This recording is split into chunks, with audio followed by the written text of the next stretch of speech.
911, what's your emergency?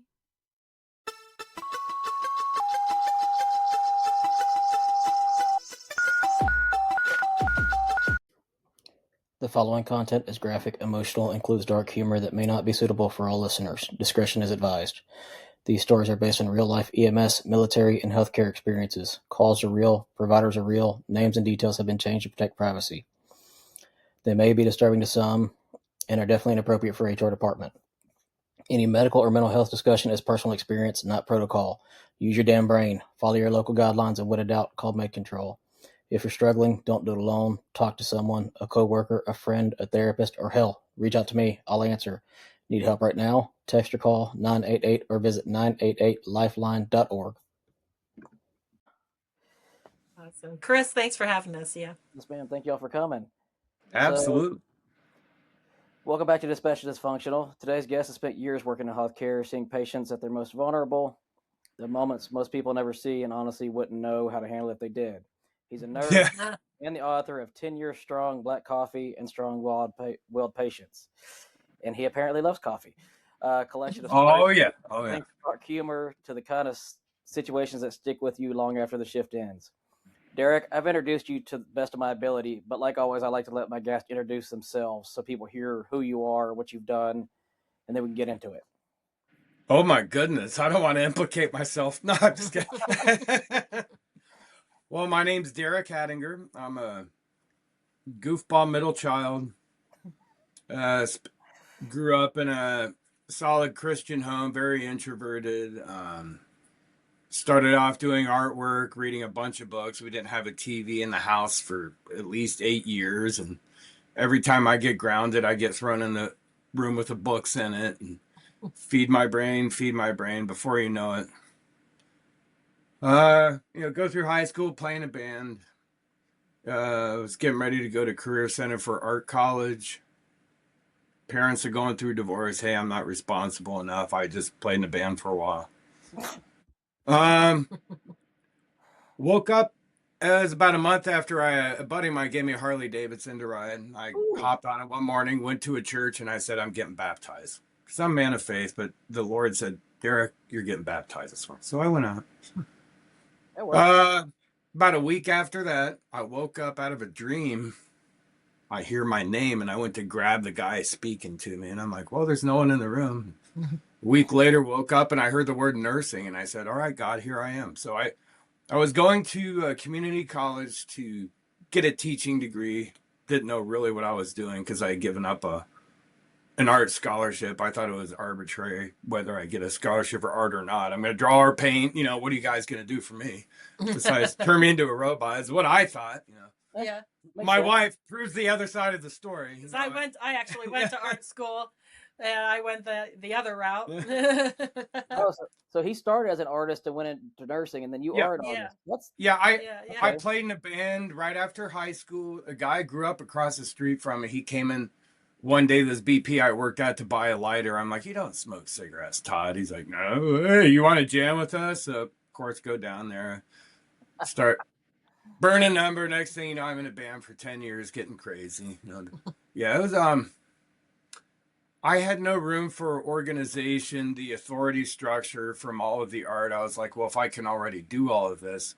And then when I got the Lord straightened me out, all right, you're still a wild guy, Derek, but you're doing my bidding now. And I got into nursing on what people would say a whim. That's the first time I ever really had what you would call a supernatural experience in hearing this voice saying, hey, do this. So I immediately got on the phone, switched my pathway to nursing, took all my pre-med courses, went to Mount Carmel College of Nursing after that. My daughter was born. I was going to their advanced track, and then the assistant dean of the college, God bless her, she's like, Derek, you're not going to make it anywhere else. You're just an unusual guy. God chose you to be a nurse, and I'm saying this because you need to go through this experience. You're not going to make it anywhere else right now. You are on a calling, and I'm going to make sure that you have time with your wife and daughter, and you can come back into college. So she basically allowed me a reprieve, set everything up where I could go back in the regular track program. her and a few people personally assisted me financially getting through the college, some scholarships and everything else. And then I got to work at the hospital. My first job was the hospital I was born at. Oh, that's cool. That's something that a lot That's of us Absolutely. huh. I'm doing transport while I'm I'm going to nursing college, and my daughter's mom, who passed from triple negative breast cancer, her dad had passed away, had a bunch of Bibles, and I was just wheeling around these patients, and I give them Bibles, and we tell stories and all of that. And the floor I started working at, the one lady who had just graduated from Mount Carmel, like the semester prior, she's like, "Oh, you should work up here." I'm like, "Well, I would like to work where basically it was an intermediate med surg floor, telemetry, vents, all of the intense stuff." And I was like, "Well, I'll learn to the best of my abilities." Yep. Hopped right in, and 5-6 patients after 2 weeks, you're like fully immersed in it. And that's where eventually the opening of this book started out from, that, that whole experience. And as you mentioned earlier, experiences people really don't know how to handle. You get immersed in things. I am so thankful I was called to be a nurse, because my background was music, with artwork, faith, delving into things maybe I shouldn't be delving into. I worked as a bike messenger for years. So when I did that, I would hang out with like the homeless people downtown, chill out with them. They're just sweet people. So when I would see them in the hospital, all of a sudden, all these what I thought were bad, negative experiences that I'm just being a rascal ended up being a testimony and tools to help me navigate 10 years of insanity. It's funny you say it that way, because a lot of us, we don't realize how much we affect others even outside of our jobs. And Wow, you are so right. It makes such a difference in the patient care and in our own minds, because like you said, I know a family that he goes and preaches to the homeless people, and I've witnessed it a few times, and it was just cool to be able to see a few of them and understand that that's not their choice to be homeless a lot of times. Yes, Yeah, it is, but most of the time it's not. you were right. And to be able to get to know them, and then have one of the guys that I met be a patient, I was able to understand him better in the end and empathize more than just be able to, oh, well, you're just full of it. I'm not going to treat you properly. Yeah. You make a really, wow, I'm getting goosebumps. A really important statement. And what really, it matters so much. Like, people, you go about your business, I'm going to use the word, reference the book of James. Someone comes in goodly apparel, you let him sit up front. Hey, do your thing. And the guy looking rough, oh, you get this back seat. You're becoming judges. You have judges of evil thoughts and things. And a lot of these people they're homeless because the system that doesn't like love, that doesn't like people who want to not work with the system, it'll chew them up, spit them out, and do everything they can. You get to see this side of them that you never get to see otherwise. They're in their worst position. I have 4 rules of nursing. There's 4 rules of gun safety. I have 4 rules of nursing safety. 1, that person that you're about to encounter is having the worst day of their entire life, and they will immediately take it out on you until proven otherwise. And then if you go in with an attitude, you're done. 2, that person's pathology has made them confused. So you're dealing with the most confused person you've ever met in your life until proven otherwise. 3, every person you encounter is an extreme falls risk with prejudice until proven otherwise. And 4, every patient is a diabetic and or needs a cardiac medication until proven otherwise, and you better stay on top of it. And if you do that, 90-some% of things are mitigated right then and there. But if you don't follow those rules of safety, yeah, you're in big trouble. But when you do, and you walk in the room and somebody says, "Hey, how you doing? What's going on?" "Oh, I'm in pain. I'm such and such." Right away, they give you the shoes. Say, "These are the shoes I need you to wear to tend to me." Put them on and do it. You don't have to think about your job. And that's You where just immediately cut to the quick, serve them right there. And then, as you know, when stuff hits the fan down the road, they're pouring out their emotions, they're getting down, they're letting it rip, but on everyone else except you. You're the one who is there to take care of them, to advocate for them. Hey, my patient's allowed to cuss you out, doc, because you got them mad, stuff like that. I'm right here.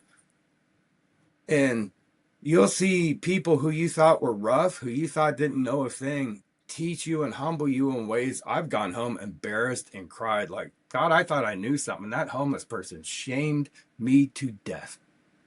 And I was so thankful to be there. And I'd be like, look, I'd give my last dollar to pay their hospital bill, send them home and cook them a meal because of what they taught me. And it's funny, I'm sure you've seen it, and I'm sure you probably had it, is, burnout at one point. Oh, yeah. Once we get burned out, we all become, like you said, the judge, the jury. Yeah. And we don't Wow. realize Good a lot point. of times. Yeah. I know I did on the truck for a while, and I finally got off the truck, got offshore. Now I'm in an industrial plant, but it's humbling to be able to, go see a patient that at one point, oh, they're a regular caller, they're a frequent caller, they're, a POS or whatever you want to call them. Yeah. And Yeah. I'll hear that a lot. Yeah. and one of the ones I met, I regret treating her the way I did in the end, a lot of the times after I got to know her better. Yeah. They are calling on the worst day of their lives. A lot Yes. of times that, and it's not that I'm blaming anybody. I'm honestly blaming the job, and in the end on that, is we all do get burned out because we all run our butts in the dirt, under the dirt. It's the way it's set up. Yeah. Right. And the one I'm talking about, she wound up passing of a heart attack, and we didn't assess properly. Yeah. The call before, and the hospital didn't assess properly. It was just a bunch of failures at once because she was a regular. Wow. Wow. Oh my goodness. Yeah, I have a few stories in that book. That's okay.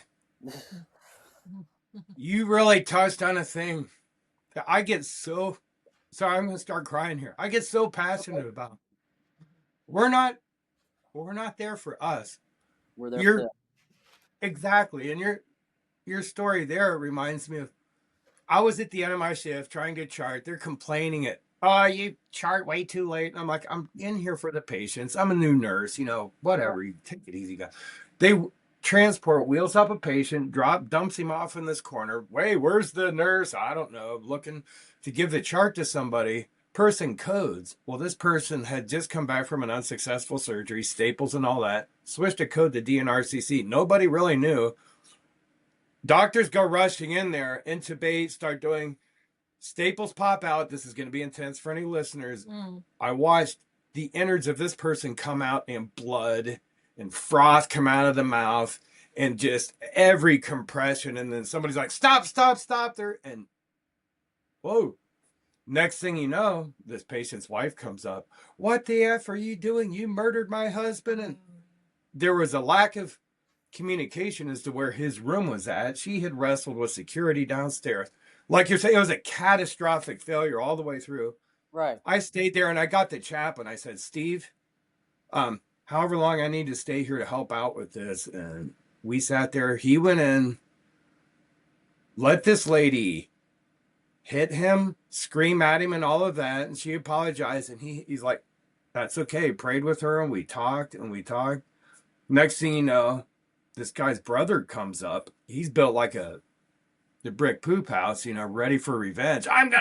Security had to chase him out. We had to call the cops on him. It was intense. And it was all is what we've been talking about. This one, you get burnout, two, a lack of assessment. People are, oh, God, I got to get home. I'm not going to wait on that nurse. Whatever it is, that's the result of what happens. We're in an environment where really we don't have a choice, and that can burn us out too if we're not in the right state of mind. Yeah. Yeah, very true. And it's kind of sad, but honestly true, like you said a minute ago, is we should, as you felt with that patient, you should be able to feel for the patient's families. You should Yeah. be able to feel for your patient. And that's one of the reasons I actually came back from offshore is I had a guy I knew quite well. He wound up hanging himself offshore. Oh, wow. I'm the one that discovered him. I'm the one that, had to take him Oh, down. man. That's heartbreaker. But, and again, there was nothing we could have done about it. Yeah. He didn't show any signs or symptoms or nothing, but, it showed me how to help the others around me with their psychological factors and their Yeah. health and it helps to understand that from that perspective, in my opinion, from any patient you look at. Again, You speak fact. Yeah. You say it's your opinion, but you nailed it with community. You're that person. Okay, you didn't see any of these symptoms or anything else. You were there doing this honorable thing and saying, "Well, I can't change. What do I do about it?"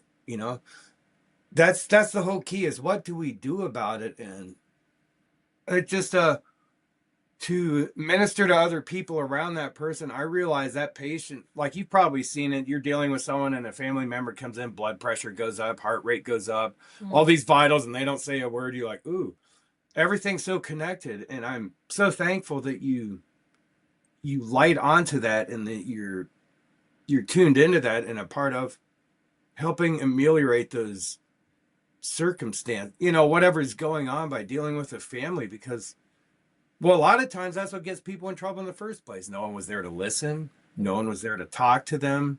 How many times have you encountered somebody where you're dealing with the end result of a symptom from a diversion in a path, maybe even in their childhood? They decided, I'm going to keep my mouth shut and go this way because I was put down.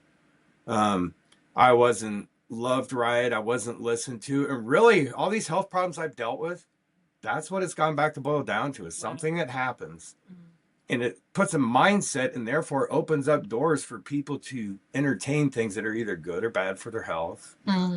True. It's a continuum.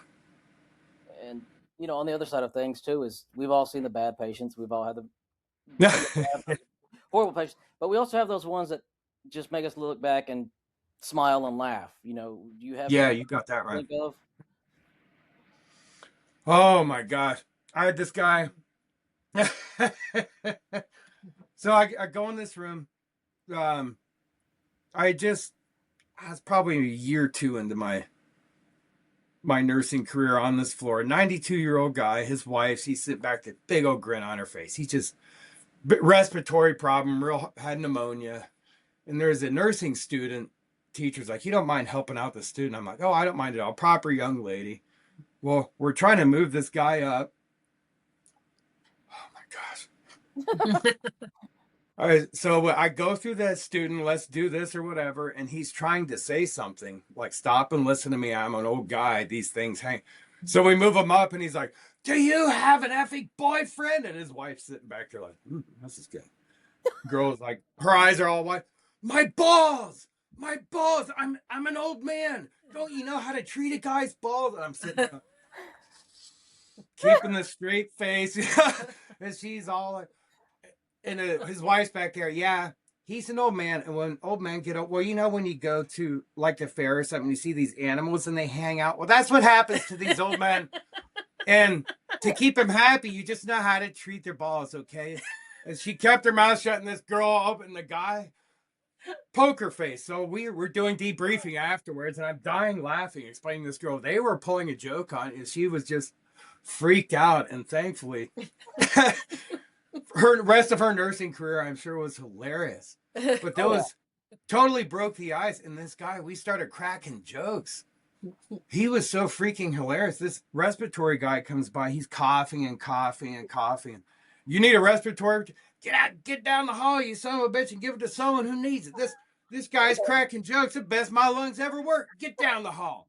That stuff don't work nothing. And everyone in the hallway starts busting laughter all day long. Helped him clear out a lot of his lungs. One of the funniest guys ever. 90, and his wife, I was just like, no, she didn't. Awesome. And really, it helped put me at ease. Because they're like, hey, we've been around a while. that guy's doing all right. This young lady's nervous. Let's teach him a thing in life. And it was a beautiful, humorous lesson. Yeah, yeah, that's very true. You know, I've had a couple of those that I still laugh to this day. I've one that shouldn't really be as funny as it is, but Yeah. it, Sorry. we actually ran to this lady's house because she was having a true heart attack, and it's Thanksgiving Day. So we pull up, we get to the door. The family's there. She's sitting outside on the picnic table. Get her on the stretcher. She's like, "Oh, you're not gonna eat yet? No, ma'am. We kind of got to get you to the hospital. Oh, well, we got to feed you before we go. No, ma'am. We got to go. We ain't playing this crap. Let's go." She's like, "Well, I cook so much and I only have so little family." I'm like, "Okay, well, I appreciate that, sweetie." Wow. It took us 15 minutes to talk her out of trying to give us food. We wound up getting to go for that. But still, it's like, good Lord, I need to get you to the hospital. You are having a heart attack. Wow. Oh my goodness. You're so right when you say, well, it shouldn't be so funny. In a way, I'm thinking of that guy, and then you telling me this. We're in situations where there's no other place you could crack a joke and live to tell about it. This is very true. But I've cracked jokes, and I've had people crack jokes, and I've had doctors and people look over. But when you know you can read the room and know your patients, you have to. It's that gut feel, I guess. You get a sense of it, but man, some of the most dire situations. Yeah, people have just died. They're about to die in front of you, and the ones dying are cracking jokes. Yep. It's how you deal with it.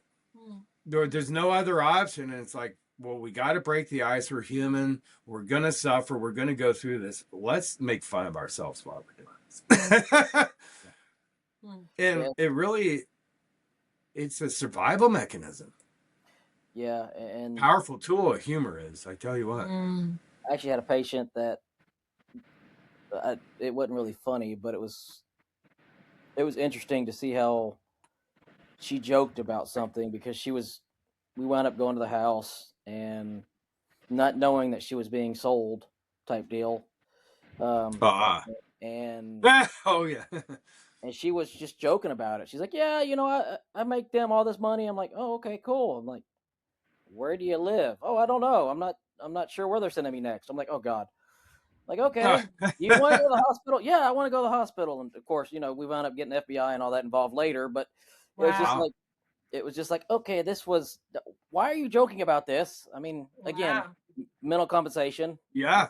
But the things you hear, it's almost like you've probably heard confessions when people are in a situation and okay, here's someone that is authentic. I've had conversations, countless, where people are like, well, yeah, this and that happened, or hey, have you seen this? And they're like, how do you know these things? I'm like, I really can't tell you. Yeah. We can't hold on to, and it made me realize a part of a disease process, a part of a pathological process is holding on to things you don't want to admit. People hate to admit that they're wrong, that everything they've taken stock in is a lie and they just have to change right away. And so they grab on harder to something. Oh, I'll take a pill for this, or I'll do this for that. And it just piles on. Yeah. Then you're in there dealing with the tail end of when it exploded and when they got burnt out. You're like, wait, how am I going to handle, after 10 years, that book I wrote was like, I was driving home one day from a per diem job I had, and God said, get out. I'm like, whoa. It was just, I had reached a point where I was being sent to places, the nursing homes where I'm the only nurse there, and it looked like a bomb went off, and it's like, I'm a walking potential sentinel event, things like that. Yeah. I'm sure you've run into that. Yeah, I love the what's the most unexpected thing that you like? Humans like to hide things. What's something that's made a mark on you that you're like, whoa, I wasn't expecting that? I was actually told by one father that he was an MVC and he had traumatic injuries. He didn't make it in the end, and he I think he knew it. He wound up actually telling his son in the back of the ambulance, "Don't tell your mother, but you're not mine." Ah, wow. He's like, I've known That's it since intense. we were born. I'm like, oh, okay then. Talk about ripping the veil and going like, oh, my life has just changed instantly. Wow. Yeah, there are those experiences, and really, when you're the healthcare provider, you're the one who's maybe a mediator, a translator for weird situations. Half the time, that's what it amounts to. Yeah, you learn tact real quick, and yeah, you take ownership of conflict. But when stuff like that happens, you like judo, use people's energy against them, and look, you're gonna pay the price for this, dude. Hey, I gotta step the fuck back for a second. I'm sorry. Yeah. Very well put. Yes. I know you said you wanted the episode clean, but I had to throw that one in there. Yeah. You're speaking fact once again. No. I'm gonna let you handle this. Yeah. What's the most like profoundly rewarding experience, like someone catering to you that you've had? Like you're about to have its worst day and someone out of the blue, because I know you've had one. Honestly, it was actually this was a cool one. Me and my partner, it was her first shift on the truck with me. Okay. And we get a birth in progress, delivery in progress, whatever you want to call it. Wow. So we go to the house. We deliver in the back of the truck, take the mom to the hospital, the baby in the hospital. Everything's good. 3 months later, we get a call, and we get to re-meet the baby, and they actually named the baby after my partner, which was awesome. Oh, wow. I was like, that is cool. I mean, it was a female baby, I had a female partner, so I was like, that's just awesome. And apparently they wanted our names on the birth certificate, so that's why they wound up on there. And it was just really cool to be able to see the baby again and treat the baby and the mom, and you're part of their family like that. I mean, that's a beautiful thing. I've had people adopt me in their family, and you're part of someone else's family. It's such a community, and thank you for what you do. We're like commandos that bringing all these disparate parts of our culture, and they all kind of have to meet in this. In a way, the healthcare hub is where you're going to find them all at one point or another, and right. Well, it's so true too. Like when you were mentioning before that when you guys meet someone, you're meeting them for the first time on probably at least one of the worst days of their lives, or one of the most challenging days of their lives and painful days of their lives. And it makes me think of my own experience when I was when I gave birth to my first child, and I'll just never forget the nurse who took care of me in after the delivery, and just how much care she gave me. And it, especially as a mom, you're the one who's supposed to be taking care, of other people. And when someone's taking care of you, you feel tears coming, because you can't. Wow. Just having that experience of someone really caring for you and taking care of you and doing such a great job at it. And it just means so much. And I will never forget that nurse. I will never forget that lady. I wish I could remember her name, but I'll never forget the person and the way she looked, and just the care that she gave me, and how she made me laugh and made me feel at ease when I was going through a lot of pain, and it was a very, difficult situation for me. But she made all the difference. You guys are the superheroes in my mind. So, as you were saying, starting out, you wonder, what kind of an impact you make on others. Well, a story like every person you've encountered.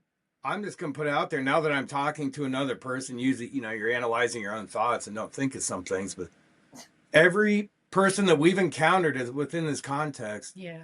They have changed our life, and we have changed their life, and it is unavoidable. Yeah. And to what degree is how much you put into it. And that's intense to be the fulcrum. You're part of this like portal, this catalyst, this altar for change in a situation. And the responsibility that falls upon us is huge, but that's why we have to be jokesters. We have to be authentic. I had a guy, you grew up in a churchy Christian square. You don't cuss. I'm like, just shut the fuck up. Oh, you're a cool guy, huh? I'm like, yeah, just shut the fuck up for a second. Yeah, I love the Lord, but saying that it's a cultural thing, whatever. And it got him to listen. Yeah. From there on out, I never swore again. And pardon my French, to make a point. Yeah, it grabs people's attention. Speak their language. Yeah. But he made a profound impact on me. It was just kind of like, wow, you're already have this perception on me. You're wound into it based upon how my peers look at me. Oh, here comes Derek. He's doing this. So based on the social construct of how I appear within the workings of the floor, someone has a presupposition about me. So I have to go in and just break all that down and be like, dude, I don't care about me. I'm not here for me. Well, and it's interesting too, because like you were saying, we do impact everybody, but yeah, at the same time, if we give them a bad experience, it Yeah. normally outweighs the good experiences. And Oh Yeah, yes. Oh yes. that's the bad thing is, I've had patients that, oh, well, that last crew treated me like shit. I'm sorry. I'm not going to treat you that way. They're like, oh, well, they didn't listen to me. They didn't pay attention to me. Yeah. Yeah. And in doing that, though, they're giving you you are so. Oh wow. Yeah, I use that on people. Oh, I didn't want to listen to that. I'm like, look, you're getting an instruction manual for how to be the best nurse or whatever, ever. Those are what they didn't get. Oh no, I got you on all that. Next thing you know, you're in like Flynn. Mm. Well, Wow, you just showed me a key to something. Thank you. I mean, that I can. It's like an unconscious thing. We, by instinct, I guess, understand that. But for people listening, yeah, when you hear somebody complaining, not getting treated right, and all that, take it to heart, because most humans don't want to go out of the way to treat someone how they would treat themselves. Really, it's a paycheck. I want to get home, whatever. But when somebody's complaining and yelling, take it as a compliment in a way, because you're the one there. They trust you enough to address grievances, and yeah, they may be yelling, and don't feel put down, because they're like, hey, maybe you're the solution. Yeah. I'm telling you what someone else didn't do, and all right, thanks. I was always the solution, because they let me know how to do it. Oh wow, you're a great nurse. No, I'm not. I just listen to their needs. I'm an You get to change their perception. Yeah. I'm a great listener. I'm an okay nurse. I just get better and better every day at what I do, but I'm great at listening to people and saying, hey, I'm no better than you. Sweet, man. What can I do for you? Yeah. There's no difference in that. That's one thing that I still don't. I've been in EMS for 10 years now, and oh wow. I still don't understand the whole nursing versus EMS thing either. I've yet to understand that. We're not better than the other. Y'all have specialties. We have specialties. Yeah. Why that can't be understood, I won't ever know. But anyways, it's pride. It's egos. People get in this big old pissing contest and like, well, I gotta, RN. I used to walk around refreshments, narcotics. I mean, come on, what's this badge really mean? I should be able to carry myself, talk to somebody, give them a solid answer, be like, okay, you know what you're doing, and it doesn't matter what a badge or anything says. And pharmacists, EMTs, and even housekeeping, some of the most informative and wonderful people I've ever met, and the doctors, I'm like, oh gosh, I'm going to put this doctor. I've chewed out doctors before. Oh yeah. And had the authority to do it because I was advocating for that homeless patient or whatever that got treated like shit. All right, doc, here we go. Yeah. I never backed down from that either. So. Yeah, the other day I was actually getting chewed out for taking a patient due to an injury, and I'm like, nope, I don't want to take them. Y'all want to take them? I'm taking them. I need to take them. So, yep. And it's again, it's one of them things to where we have to advocate for our patients. We have Absolutely. to advocate for our peers. We have to advocate for even if we don't get along with the nurses, or the nurses don't get along with the medics, or whatever, the doctors. We have to advocate for each other, because we are all one team to help the people that we are trying to help. Amen to that. That bears repeating for sure. That's what it's all about. Yeah, and then people's egos and all this stuff gets in the way a lot of times, and it's just like, I knew a guy, and I guess to put it bluntly, he's like, hey, a guy I used to jam with, he's like, yeah, if you're there for your ego, your dick, or your pocketbook, you're in it for the wrong reason. I'm like, well, why are you doing this then? But he, he made a good point. Is it that they're throwing around all their degrees and this and this and this, there's a proverb, even a fool looks smart when he keeps his mouth shut next to someone who's basically bloviating next to them. True. And Very true. and thank you for saying advocating. That's the whole reason, really, I was called to be a nurse is when, being a bike messenger, seeing these homeless, indigent people. My dad, when we were in church, we had Haitians live with us for a little while. They had next to nothing. We're like happy, sweet people. He would find homeless people. Hey, come over to our house and let them. It was unusual for rest of society to grow up in something like that. But that was how I grew up, and it really showed me the importance of. Mm. And as you're saying, yeah, you just made me think of what you just said here a moment ago about people you may not like or nurses you may be battling with them. When you stand up and advocate and do the right thing, I've had a moment with a doctor. We would butt heads. I was advocating for this patient. Later up, she's like, hey, can you give me heparin shots? I'm pregnant. I was the one who gave her heparin shots. She showed me her baby pictures. Hey, come in on this meeting with me. Right. All of a sudden, wow, you were advocating for that patient. Yeah, we didn't disagree, but I see what you were doing, and boom, you're the nurse I'm going to. Well, that's what it's all about. Yeah. And that, like you just said, that's the thing that should stand out is the connection that we have with our patients. Amen. Yeah, you're right. In healthcare, we get stuck with the tasks, the vitals, the protocols. But we have to build the trust with the patients. When Absolutely they're scared or holding something back from us, we got to do that. So, I mean, as a nurse in ICU, ER, or anything like that, how would you explain that to someone who's not understanding how to do that? How would you build that trust, you think? Wow, good question. Sit down right next to him. What do you need? It's the first thing. Hi, I'm Derek. I'm gonna be your nurse. What can I do for you? What do you need? That's always the first thing. That's their chance to let it all out right away. And in doing that, that establishes the line of communication, and you can build trust because what can I do? They tell you what they need. And if you can honor that, you will always be trusted, at least in that situation, because you are meeting their at least basic physiological, emotional needs. I've taken care of someone, and the nurse like, oh, he murdered his ex-girlfriend years ago, and then he's got this rap list. I don't want to hear that. But I don't care. So what? That's not what they're here for. I'm treating him like he's me in a hurt situation because I could be in that situation. What if I didn't have a good upbringing? What if something happened where I'm in leather restraints and I'm some punk or whatever? And he was calm enough. I got him discharged and all that. And my boss is looking at me like, I think you're going to get murdered. No, because my worst enemy, if we can respect somebody's wishes and needs in the moment, there's a proverb that says, when we basically treat people right and we show them love, God causes our enemies to be at peace with us. And it's proven over and over again. They'll be all crazy. Just shot someone. Hey, I don't want to bleed out. Dude, sit down. I'll give you pain medicine. I'll give you a tourniquet. Those cops will stay away for a while. I'm your man right now. No one's going to mess with you. I've been in that situation before.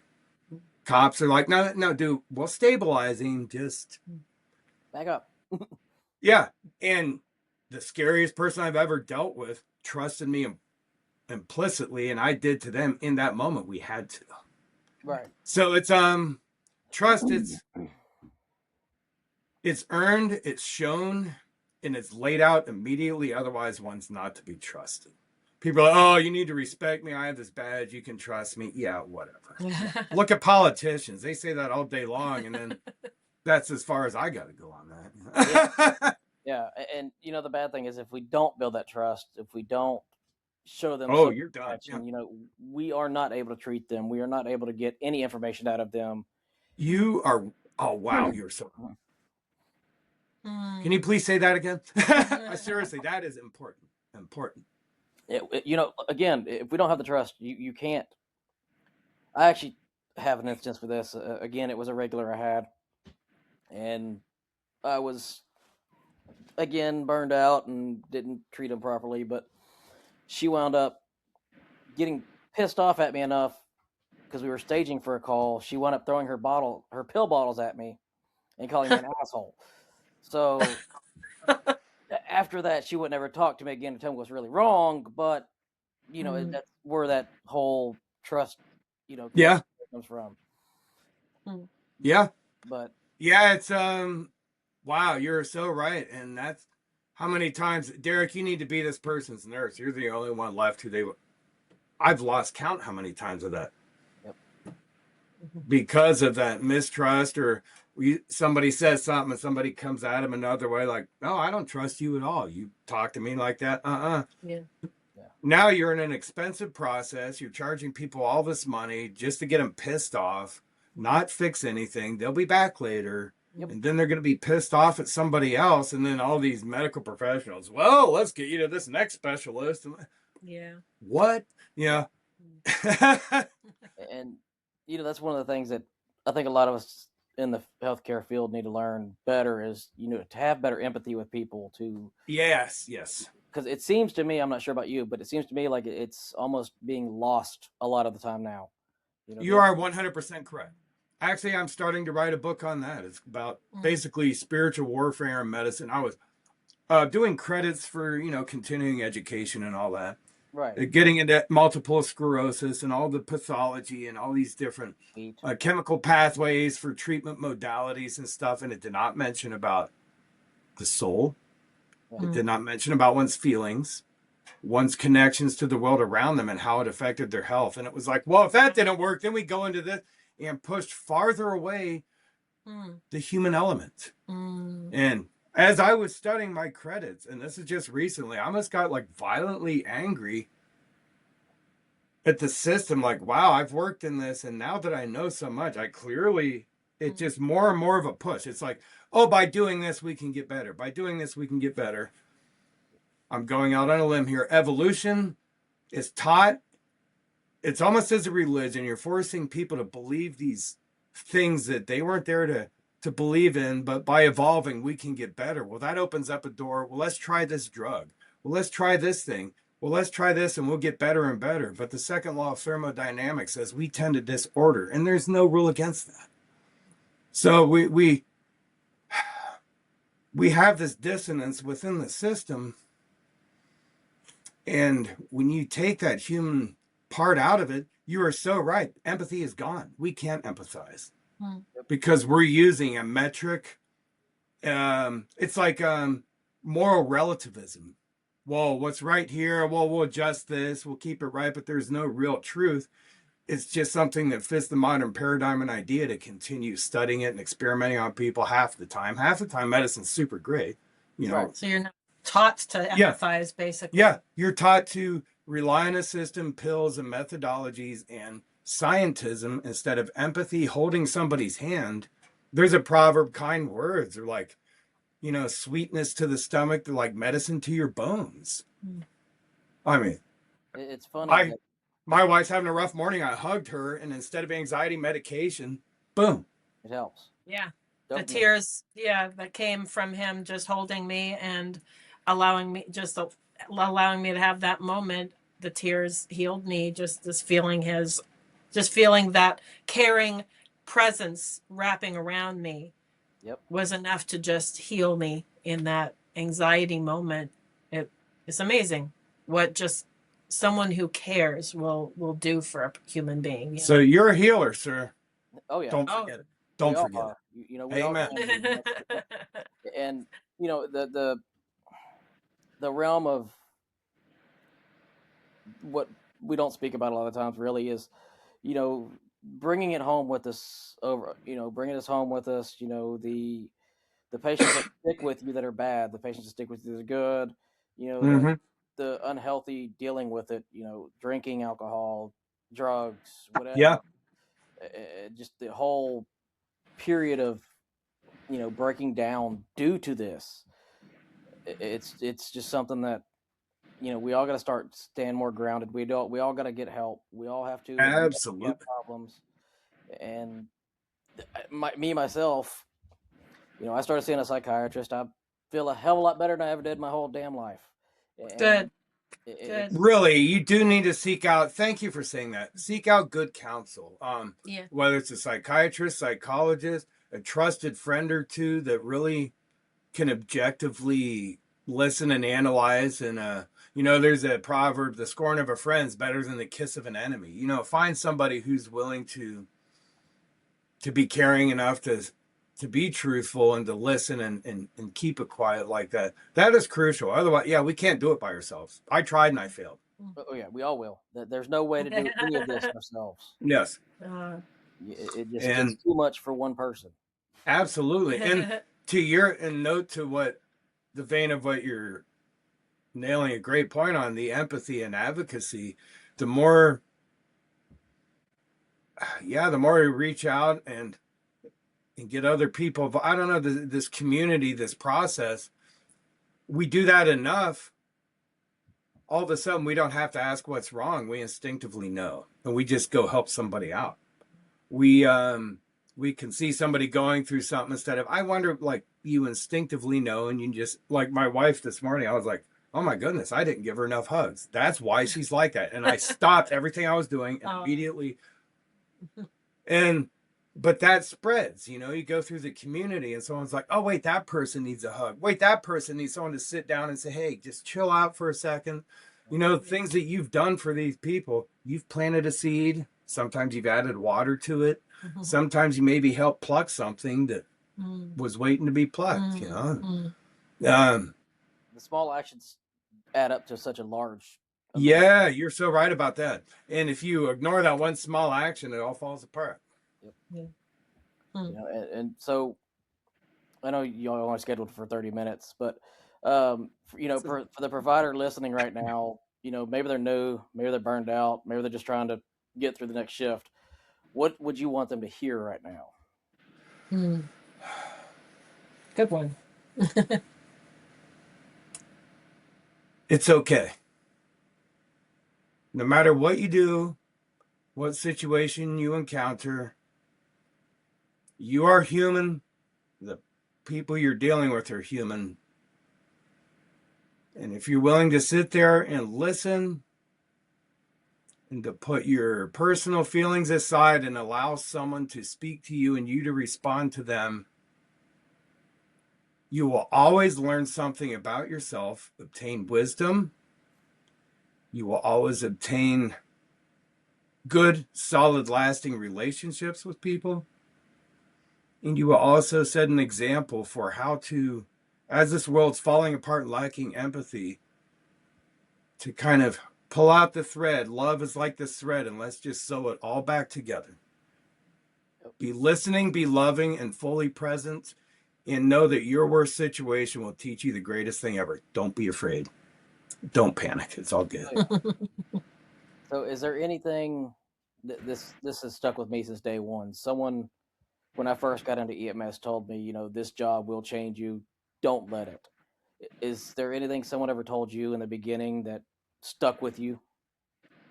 I'll tell you something. This job will change you. Please let it. Yep. That's why you're there. We have a calling. We're set up.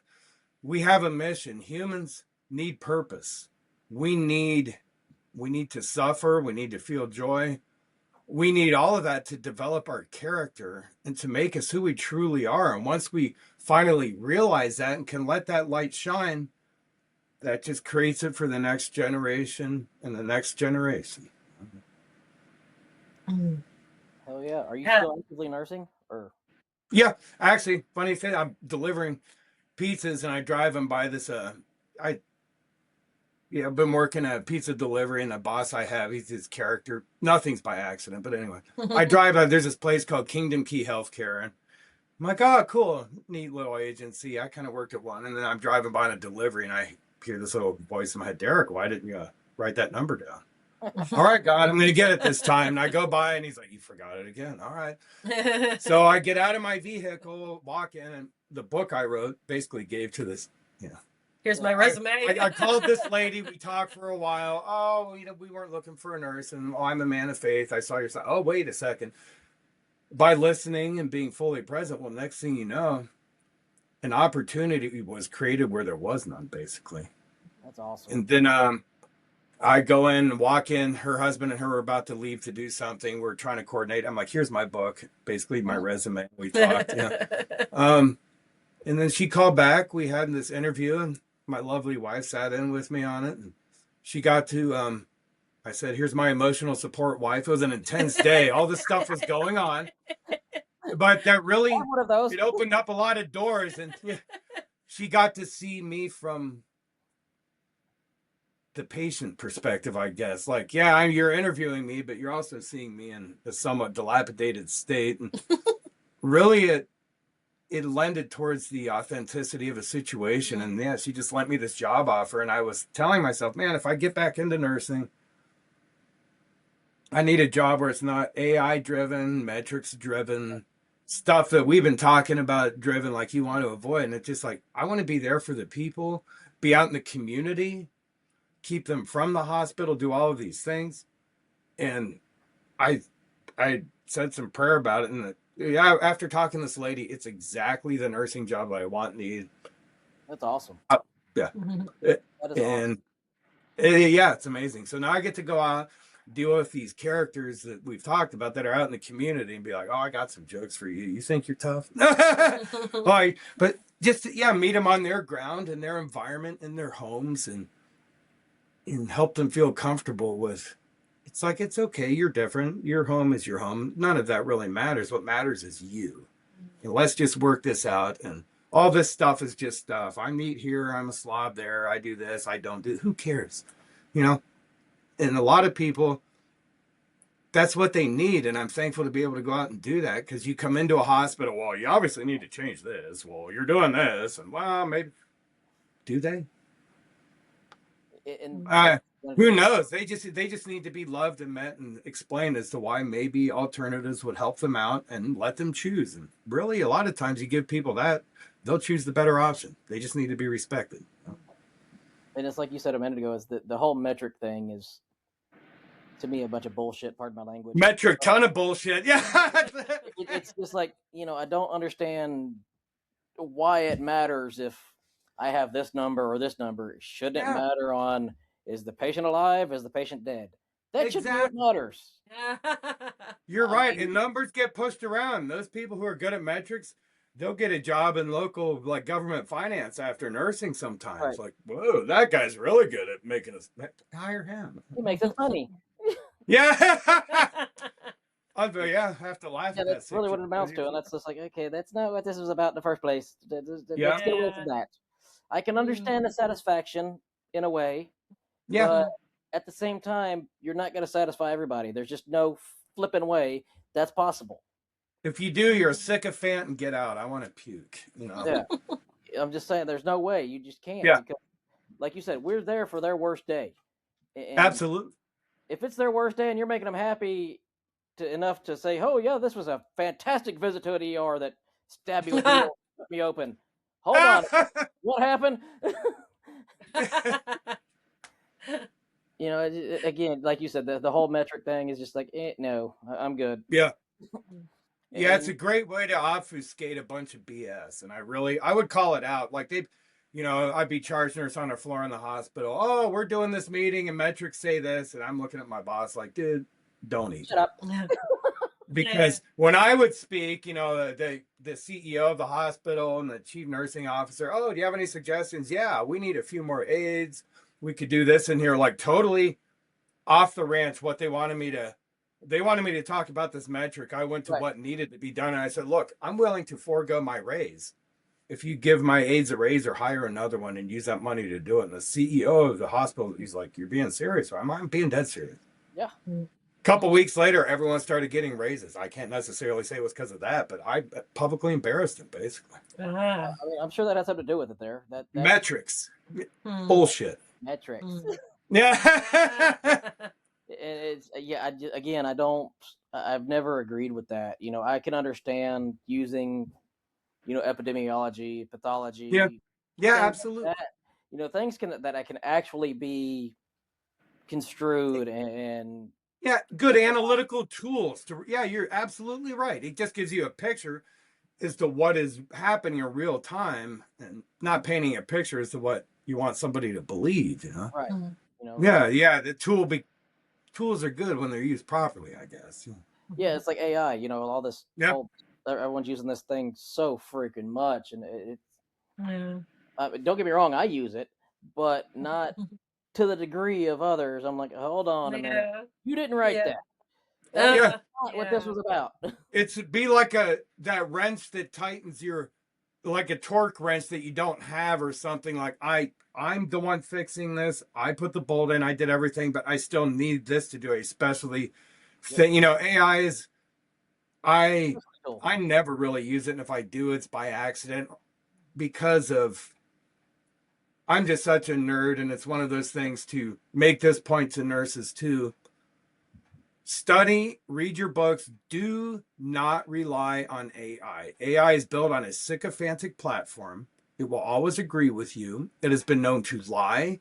It uses up water, uses up natural resources that you need to maintain your health and your environment. Pull your head out of your ass if you're going to use it to do your homework. Learn something or get out of what you're doing. AI is really, because of the heart of humans and what they want to use it to their own advantage all the time, it will never work as a way for public health. It will always be detrimental. Oh yeah, yeah, and unless they have one. When it comes to things of that nature, yes. They have to have a specific made one for. Boom. Yes, you are right. Yeah. Program correctly, limited, and all of that, and then it would be a wonderful tool for the benefit of humanity. I totally agree. Yeah, it's just unfortunate. Hospital around me has actually started using one. They created it, and it reads radiographs. X-rays. Oh wow! It's nice when you can create your own specific platform for your data collection, and it just does that. Good. I'm all for that. It actually does diagnosis. Metadata and health. I'm sorry, what's that? Diagnosis.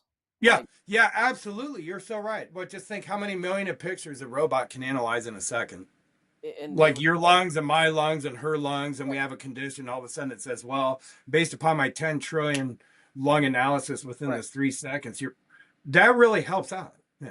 And it's funny. I talked to the radiologist one day. He gave me my X-ray back. He's like, "Yeah, I didn't notice this." I'm like, "Then how did you see it?" And he told me about it. I'm like, "Oh, okay, cool."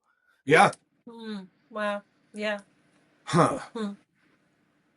Wow. Maybe.